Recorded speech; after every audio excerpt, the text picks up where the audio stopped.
1991 में एक प्रोफेसर ने कंफर्म किया कि उसका हाइबरनेशन एक्सपेरिमेंट सफल है। एक चिंपांजी को जगाकर जो 6 महीने तक हाइबरनेशन में था। अगला स्टेप था इंसानों पर एक्सपेरिमेंट करना, तो एल्बर्ट और मैक्स ने वॉलंटियर किया। एल्बर्ट एक जीव विज्ञानी है जो ह्यूमैनिटी के एडवांसेस का हिस्सा बनना चाहता है, जबकि मैक्स को एडवेंचर चाहिए था और थोड़ा समय अपनी बीवी और बेटी से दूर बिताना था, जो उनसे नाराज थी उन्हें छोड़कर। प्रेस कॉन्फ्रेंस के दौरान प्रोफेसर ने समझाया कि 2-3 साल तक हाइबरनेशन में होंगे और कुछ रिस्क हो सकता है क्योंकि इंसान का शरीर चिंपांजी से अलग होता है जब उन्हें हाइबरनेशन कैप्सूल्स में ले जाया जाता है। तो भाई सीक्रेटली सिगरेट्स और फ्लास्क ले आते हैं, फिर जब उन्हें सफलतापूर्वक नींद में डाला जाता है, सालों बाद मैक्स और एल्बर्ट जागते हैं और एक अजीब से सफेद कमरे में ले जाते हैं एक महिलाओं की एक टीम, जो उन्हें ब्रेकफास्ट भी लेकर आती है। खाना इतना सख्त है कि उसे काटे जा नहीं सकता, तो एक महिला उन्हें सिखाते हैं कि यह कंटेनर्स है जिसमें पेस्ट होता है जो अंदर का खाना नकल करता है। भाई कॉम्प्लेन करते हैं टेस्ट की कमी की, पर ब्लेम करते हैं हाइबरनेशन के साइड इफेक्ट्स पर। फिर मैक्स सिगरेट्स और फ्लास्क निकालता है और उन्हें एल्बर्ट के साथ शेयर करता है जैसे डिजिट। पर देखो यार, जैसे ही धुआं उठता है अलार्म बज जाता है और औरतें फोम से उन्हें ढक लेते हैं। फिर एक डॉक्टर और उसकी सहायक लामिया आते हैं जो लड़कों का जांच करने के लिए आए हैं और प्रोफेसर के बारे में पूछ रहे हैं। औरतें समझाती हैं कि प्रोफेसर कोई होता ही नहीं और उनका प्रयोग छोड़ दिया गया क्योंकि दुनिया में एक और जंग हुई थी। मैक्स और एल्बर्ट बहुत कंफ्यूज्ड हैं, तो औरतें अंत में सारी डिटेल्स शेयर करती हैं। उन्होंने 53 साल तक सोए थे, मतलब अब 2044 का साल है, और फिर जंग ने सभी मर्दों को मिटा दिया, इसलिए मैक्स और एल्बर्ट ही बच गए हैं। कंफ्यूज और डर गए डुओ भागने की कोशिश करते हैं, लेकिन दरवाजा उन्हें इलेक्ट्रोक्यूट कर देता है और उन्हें बेहोश कर देता है। जब वो उठेंगे, एल्बर्ट नतीजा निकलता है कि ये दूसरा स्टेज है प्रयोग का और वो उनका रिएक्शन टेस्ट कर रहे हैं एक मानसिक शॉक के लिए। मैक्स अब भी यकीन नहीं कर सकता कि अब और मर्दों नहीं हैं और वो सोचता है कि औरतें कैसे प्रजनन करते हैं, क्योंकि लामिया उन पर नजर रख रही है। उसने सुन लिया और यह बताया कि वो पार्थेनोजेनेसिस के थ्रू प्रजनन करते हैं, जो कि बहुत सारी जानवरों में पाया जाता है और जिसमें बिजली बिना होने वाला प्रजनन होता है। उसी समय दूसरी औरत जो जेनेटिक्स के फैक्शन में है, लामिया के काम स्टेशन में आती है और उसके सामान को खराब करके कहती है कि अच्छा नहीं किया, लामिया ने जेनेटिक्स को छोड़कर आर्कियो फैक्शन ज्वाइन किया। जाते वक्त उसने उन्हें जेनेटिक्स के पास दे देने का सुझाव दिया। कुछ समय बाद एल्बर्ट और मैक्स के कमरे में टीवी चालू होती है और एक लड़की आती है जो पार्थेनोजेनेसिस के बारे में बात करती है। तो एल्बर्ट को मैक्स को समझाना पड़ता है कि बच्चे टेस्ट ट्यूब्स में बनाए जाते हैं। लामिया कहती हैं कि उनका प्रजनन का तरीका परफेक्ट है, लेकिन मैक्स उन्हें बच्चों को ब्रेन वॉश करने का इल्जाम लगाता है। उस रात मैक्स और एल्बर्ट सोचते हैं कि उन्होंने जीवन के कितने साल खो दिए हैं और उनके परिवार और दोस्त चले गए हैं। दोनों कसम खाते हैं कि वो कभी फिर से नहीं सोने देंगे। वो एक दूसरे को संभालते हैं और शेष शराब पी लेते हैं। बाद में जब वो टीवी देखते हैं, मैक्स ये बताता है कि अगर वो सही तरह से काम करते हैं तो ये जगह उनके लिए एक स्वर्ग बन सकती है, लेकिन एल्बर्ट उससे गुस्से में डांट देता है कि इतनी गंभीर स्थिति में अपने दूसरे दिमाग से सोचना बंद कर दे।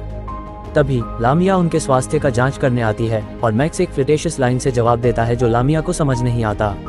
फिर वो पूछता है क्या वो साथ में थोड़ी देर वॉक कर सकते हैं या फिर नाच सकते हैं। जब वो लामिया के पास आता है, अचानक उसने उसका पहला किस चुरा लिया। लामिया को डर लगता है और तुरंत उसे जमीन पर गिरा देती है और चली जाती है। जब वो अकेली होती है, लामिया को रियलाइज होता है कि उसके दिमाग में किस के बारे में बंदरा लग गया है और कुछ जगह जाग गया है। अंत में लड़कों को कमरे से निकलने की अनुमति मिलती है और उन्हें बायो सैंक्चुएरी में ले जाया जाता है, जहां वो रेडिएशन के शिकार हो चुके मम्मीफाइड जानवरों को पाते हैं।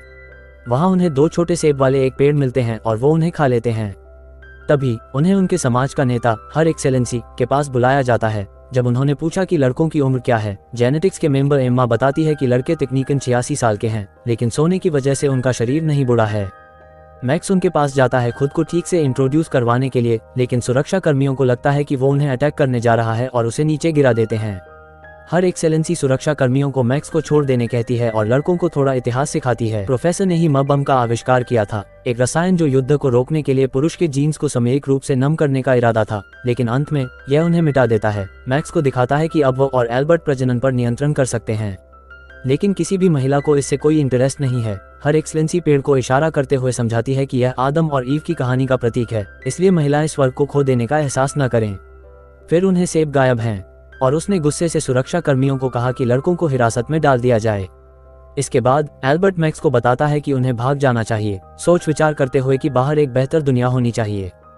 उस समय लामिया किस के बारे में सोचती रहती है, इसलिए वो बुद्धिमान औरती के पास जाती है जो अब तक पुराने दुनिया को याद रखती है। लामिया उसे एक जार स्ट्रॉबेरी जैम देती है, उससे बताने के लिए कि बात करने के लिए मनाना।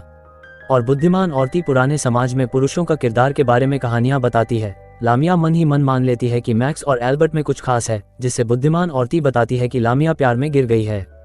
फिर बुद्धिमान औरती पूछती है, लड़कों के साथ क्या होगा? तो लामिया समझती है, उनका नेचुरलाइजेशन होगा, अर्थात उन्हें महिला बनाने के लिए ऑपरेशन किया जाएगा। बुद्धिमान औरती गुस्से से कहती है कि यह उनके लिए मौत से भी बुरा है। ये कहकर कि पुरुषों का होना आखिरी मौका है कि सब कुछ वापस नॉर्मल हो। थोड़ी देर बाद मैक्स और एल्बर्ट को एक क्लास को झांकी लगाते हुए पकड़ा गया है, जो महिलाएं पुराने समय के झूठे बातों से ब्रेन वॉश कर रही है। लामिया उन्हें एक फॉर्म पर हस्ताक्षर करने के लिए कहती है ताकि वे नेचुरलाइजेशन का अनुमति दे सकें, लेकिन लड़के इनकार करते हैं। एल्बर्ट भी कहता है कि वो तभी सहयोग करेंगे जब उन्हें आज़ादी दी जाए।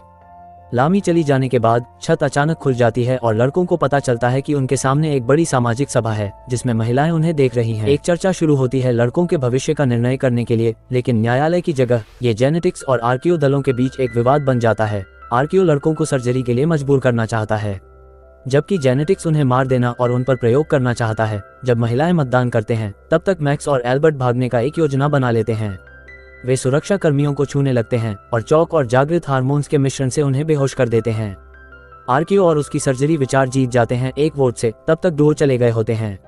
वे इमारतें के चारों तरफ घूम रहे होते हैं और उन्हें रोकने की कोशिश करने वाली किसी भी महिला को छूने लगते हैं ताकि वो बेहोश हो जाएं। अंत में वे एक लिफ्ट ढूंढ लेते हैं और उसका इस्तेमाल करके अलग अलग मंजिलों पर जाते हैं, जहां उन्हें एक के बाद एक अजीब चीज मिलती है। जब वे जमीन के गहरे इलाके तक पहुंचते हैं तो वे खानों के खद्दर और कुछ सामान जैसे कि एक बूट, एक शराब की बोतल और 1993 का एक अखबार मिलता है जो युद्ध की शुरुआत के बारे में बताता है। उस समय सुरक्षा टीम उन्हें ढूंढ लेती है, इसलिए डुओ भागकर एक कूदेदान से निकल जाते हैं। वे एक वीरान स्थल में लैंड होते हैं जहां अनार्किस्ट रहते हैं, जो दबाव वाले शासन से दूर हैं, जो उन्हें संगीत, नाच और महिला का आनंद लेने की अनुमति देता है। मैक्स और एल्बर्ट बेवकूफी से दो लोगों को किस करते हुए देखते हैं और दो विरोधक के द्वारा पकड़े जाते हैं जो उन्हें सरकारी जासूस समझते हैं। मगर उसी समय सुरक्षा टीम आकर्षक होती है और हमला करता है। शोर शराबा होता है जब विरोधक परेशान होते हैं और सुरक्षा कर्मियों को पता नहीं होता कौन से को पहले गिरफ्तार करें, जो लड़कों को भागने की अनुमति देता है। इस भीड़भाड़ में मर्द अलग हो जाते हैं, लेकिन खुशकिस्मती से फिर एक दूसरे को लिफ्ट में मिलते हैं। बस लामिया के द्वारा पहचान लिए जाते हैं।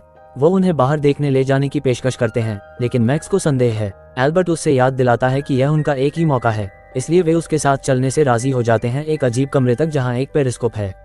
जब मर्द उससे देखते हैं तो ये पता चलता है कि महिलाएं जमीन के नीचे रहती हैं क्योंकि बाहर सब अंधेरा और सुनसान है, जिसे सुधारने का कोई भी मौका नहीं है। उनका प्रणाली हमेशा कम से कम 300 यूनिट किरणों का पता लगाता है एम बम के एक परिणाम के रूप में, जिसके कारण वे बाहर नहीं जा सकते। मगर मैक्स और एल्बर्ट उस पर भरोसा नहीं करना चाहते हैं। लामिया को दुख होता है जब उन्हें पता चलता है कि वे सहयोग नहीं करेंगे और कहती है कि वह एक वफादार कर्मचारी हो सकती है, इसलिए उसने सुरक्षा को अलर्ट किया और जल्दी ही मर्द फिर से पकड़े जाते हैं। एम्मा और एक और महिला लामिया को उसके चतुर प्लान के लिए बधाई देती हैं और उसे एक प्रमोशन का प्रतिनिधित्व करने वाला एक पिन देती है। मगर लामिया खुश या गौरवशाली महसूस नहीं करती। फिर लामिया से कहा जाता है कि वो मर्दों पर जमा की गई सारी डेटा को सुरक्षा के हाथों में दे, क्योंकि जेनेटिक्स अब उसका काम संभालने वाला है, क्योंकि मर्दों की भागने की कोशिश ने उन्हें खतरनाक घोषित किया है। एक गुस्से वाली लामिया इसके खिलाफ दरगाह करती है क्योंकि उसने उन मर्दों के बारे में एक डिसर्टेशन पर काम किया था, लेकिन एम्मा उसे छेड़ते हुए कहती है कि उन्हें ये भी लेना पड़ेगा। उदास होकर लामिया पिन को फेंक देती है। इस बीच एल्बर्ट और मैक्स प्रक्रिया के लिए तैयार किए जा रहे हैं। उनकी आत्माएं बुजुर्ग महिलाओं को दी जाएगी, जबकि उनके बाकी शरीर को पोषक पदार्थों के लिए घुल मिला दिया जाएगा, क्योंकि आजकल प्रोटीन की कमी है। मैक्स के आश्चर्य को देखते हुए एक ऑपरेशन करता उनका बेटा है, जो अब बूढ़ा हो गया है और अपने पिताजी को उसके छोड़ देने के लिए नफरत करता है। जब तक प्रक्रिया शुरू होने से पहले लामिया ऑपरेशन थिएटर में स्नीकिंग करती है, जिससे जेनेटिक्स पर बदला लेना था, सर्जरी को खराब करके और लड़कों की भागीदार होने में मदद करते हुए। तीनों लिफ्ट तक पहुंचते हैं, लेकिन एल्बर्ट को एनेस्थेजिया के इंजेक्शन से चक्कर आ जाता है। वह अचानक 1994 में जाग उठता है और प्रोफेसर को पाता है, जो उन्हें बताते हैं कि प्रयास बहुत अच्छे से सफल हुआ है। एल्बर्ट अपने सपने के बारे में बताता है कि वह एक दुनिया के सपने देखा और मैक्स कहता है कि उसने भी वही सपना देखा। प्रोफेसर कहते हैं कि यह नामुमकिन है, जो एल्बर्ट को जगाते हैं और वह खुद को लिफ्ट में मैक्स और लामिया के साथ पाते हैं। उसके बाद लामिया उन्हें वापस पेरिस्कोप कमरे में ले जाती है, जहां उसने सुरक्षा को धमकी दी और उन्हें उनके विशेष सूट्स उतारने को मजबूर किया।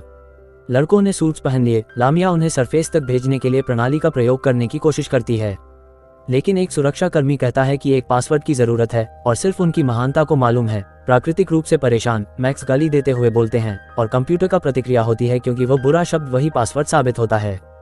उस समय लामिया फैसला करती है कि वह उनके साथ चलेगी और भी एक सूट पहन लेती है। तीनों धीरे धीरे विचलित क्षेत्र में घूमते हैं जब तक उन्हें एक रोक दिखाई नहीं देती, लेकिन फिर उन्हें यह समझ आता है कि यह कपड़ा से बना हुआ है।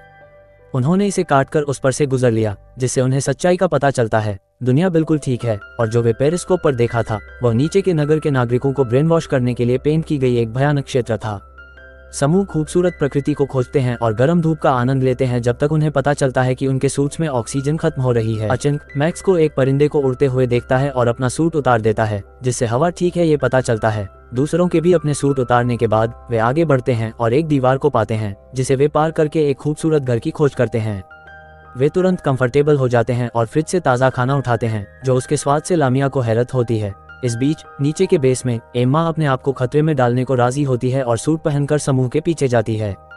अंत में वे घर को ढूंढ लेती है और त्रिकोण को देखती है, लेकिन उसी समय वह बेहोश हो जाती है क्योंकि उसका सूट ऑक्सीजन खो रहा है। एल्बर्ट उसको उठाकर घर में ले जाता है ताकि वह होश में आ सके।